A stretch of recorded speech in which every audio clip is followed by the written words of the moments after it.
Good morning. It is my pleasure to welcome you to the Dr. Martin Luther King Jr. branch of the Milwaukee Public Library. I am Library Director Joan Johnson. On behalf of our staff and the Library Board of Trustees, it is our honor to host Mayor Johnson for the annual State of the City address. Mayor Johnson is a lifetime library patron, a champion of MPL, and a former library trustee himself. We are so happy to have him here today.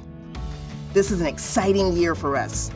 We will break ground later this year on a brand new King Library, a true jewel in Milwaukee Public Library's crown, named in honor of one of the greatest civil rights leaders in history. It will be our newest flagship location filled with inspiring spaces and resources for this dynamic neighborhood and for residents throughout our city. I invite you to offer your input about what you'd like to see in this new library when it opens in 2023. We want to hear what matters most to you. Tell us how we can best honor, serve, and reflect this important community and its residents. Feel free to visit us here at the library or offer your input at the mpl.org website. Now, it is my pleasure to introduce Mayor Cavalier Johnson. Thank you, Joan. Each year we ask chief executives, presidents, governors, county executives, and mayors to appraise the state of their regions. It's an important evaluation. In this city, it's an opportunity to reflect on where we've been and, more importantly, where we're going. For Milwaukee, we're in the midst of challenge, of change, and of opportunity. Challenge because we continue to wrestle with long-standing and stubborn problems, including poverty, violence, inequity, and for the past 2 years, a pandemic. Change because we've reached a generational crossroads in which city and county leadership is in the midst of renewal. The same is happening in business and community leadership. Opportunity because Milwaukee has the strength and ability to achieve great things. The potential of Milwaukee, of our people, our economy, and our quality of life can be fulfilled for everyone in our city. Right now, public safety stands as the greatest challenge to our success. For 2 consecutive years, Milwaukee has endured homicide statistics we have never seen before.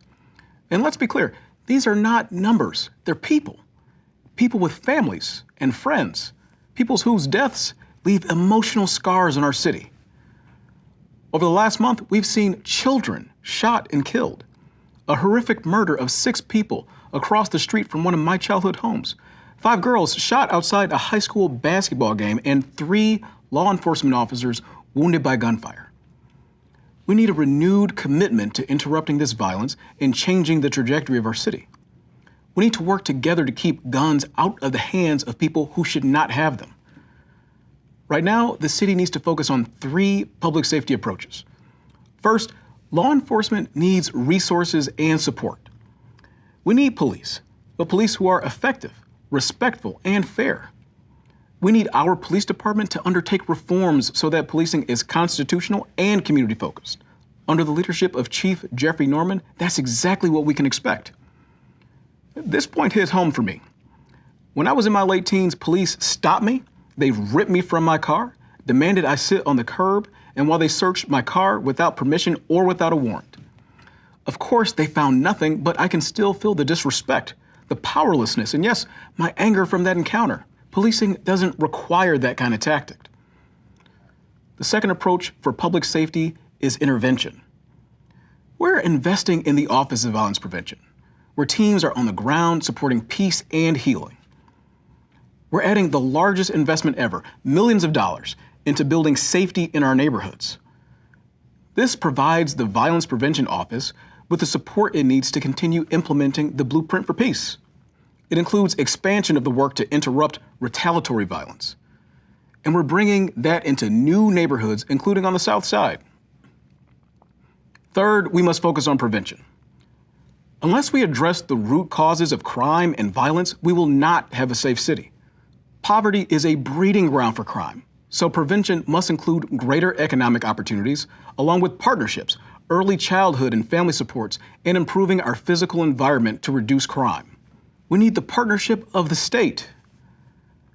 Proper investment in violence interruption requires resources, and the judicial system needs to thoughtfully review bail practices. If an accused violent criminal is likely to harm or intimidate more people, then they belong in custody. Of course, none of this will succeed without residents throughout Milwaukee joining in. Police can't do it alone. They'll be the first ones to tell you, nor can the Office of Violence Prevention. We need the people of Milwaukee to step up, to engage in making Milwaukee safer. We need to build new, open lines of communication with neighbors and with law enforcement. We need to raise expectations of appropriate behavior for all members of our community. Step up and step forward if you have information that will help to solve a crime. The solution to another big challenge for Milwaukee also requires action from our residents. COVID-19 has killed more than 1,000 people here. It's infected nearly 150,000, some with lasting and debilitating consequences. It's disrupted our schools and our economy. Vaccination is our path back to normalcy, but too many people are avoiding this simple, safe, and free preventative step. Look, we've gone door to door. We've offered vaccination clinics in just about every neighborhood. We've offered cash incentives, and we've pleaded with the holdouts. We need everyone to step up to the plate. If you're vaccinated, that's great. If you're not vaccinated, get vaccinated. And if you've already gotten your vaccination, then get a booster. I'm proud of the work done by the people at the Milwaukee Health Department. From the outset, this city team has performed remarkably. Testing, contact tracing, vaccination, mass distribution, the health department has exceeded expectations every step of the way. As COVID moves from pandemic to endemic, the city's public health experts will continue to lead and to act, doing their very best to protect our residents. You know, the Milwaukee Public Library has been a health department partner in this pandemic. When COVID closed libraries, there were staff members redeployed to the health department, performing tasks like contact tracing. When more than 1 million masks were handed out, our libraries transformed into key distribution points in neighborhoods across the city. Our libraries are vital parts of our communities throughout Milwaukee, connecting residents with information, with culture, creativity, economic opportunity, and education. That's why we're investing in Milwaukee Public Libraries, including new libraries open on Mitchell Street and on Good Hope Road. As our library director, Joan Johnson, mentioned, the Milwaukee Martin Luther King Library branch at King Drive in Locust is up next for renewal.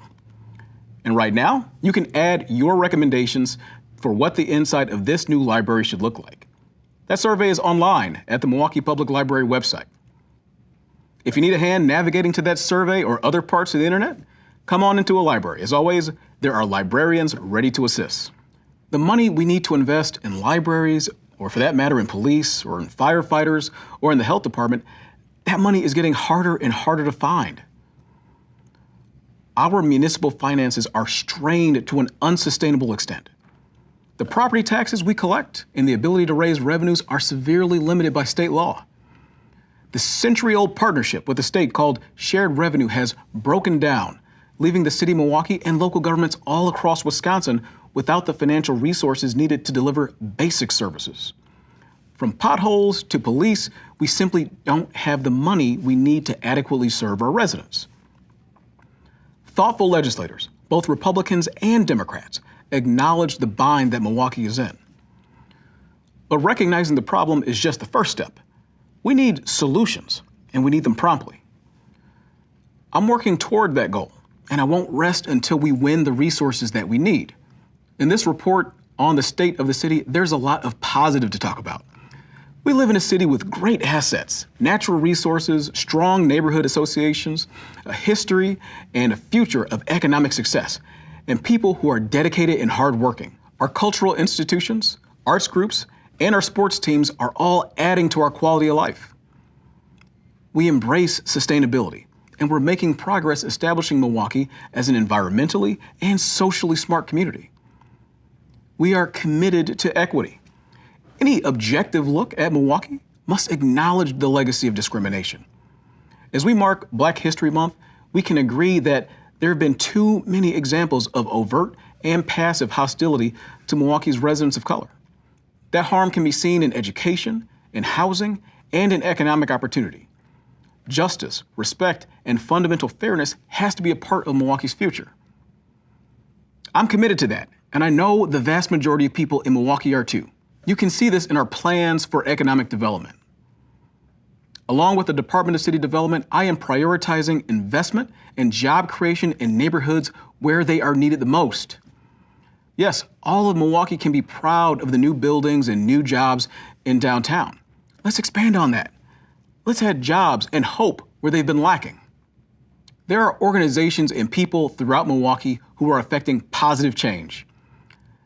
I've praised the Milwaukee Health Department and its staff, and there are many other community health resources that have earned recognition.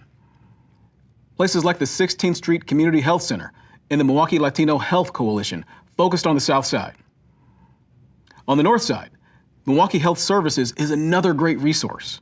Damian Bookman is championing accessibility for all residents of our community with innovative efforts at sports and recreational facilities. Sherman Park is richer because of the efforts of Bishop Walter Harvey, Park Lawn Assembly of God, and Prism Economic Development Corporation. They're behind Upstart Kitchen, which is connecting food entrepreneurs with business opportunity. In education, there are other leaders who've earned recognition. Dr. Chris Herjong is building upon the Hmong American Peace Academy, a highly respected school, by opening its new high school just a few months ago. And Laura Gutierrez, the executive director of the United Community Center, brought her deep background in education to start a new early childhood school on the South Side. Later this month, America's Black Holocaust Museum reopens in Milwaukee's Bronzeville neighborhood under the leadership of Dr. Bert Davis. This is just a sampling of the countless number of people and organizations changing Milwaukee for the better. They recognize the life challenges so many in our city face. If we're to fully realize Milwaukee's potential, we must understand and address the hardships and barriers that keep so many from leading fulfilled lives. Poverty, a lack of affordable housing, too few family-supporting jobs, trauma, disability, educational shortfalls, and hopelessness, they're all factors. The solutions must involve city government, yes, but certainly not government alone. Partnerships are the path forward. I want the people of Milwaukee to feel that they are a part of reaching our goals of public safety, of economic strength, and of a greater quality of life for everyone. I'm committed to driving meaningful change with new approaches in city government. For us to succeed, our residents need to be more involved in our neighborhoods, in community organizations, in your church's activities, and in your children's schools. Be a part of the team and share in the responsibility for shaping the future of Milwaukee. Yes, I am optimistic about Milwaukee and what the coming years will bring our city and our residents. Good things are ahead, and it's time to get to work.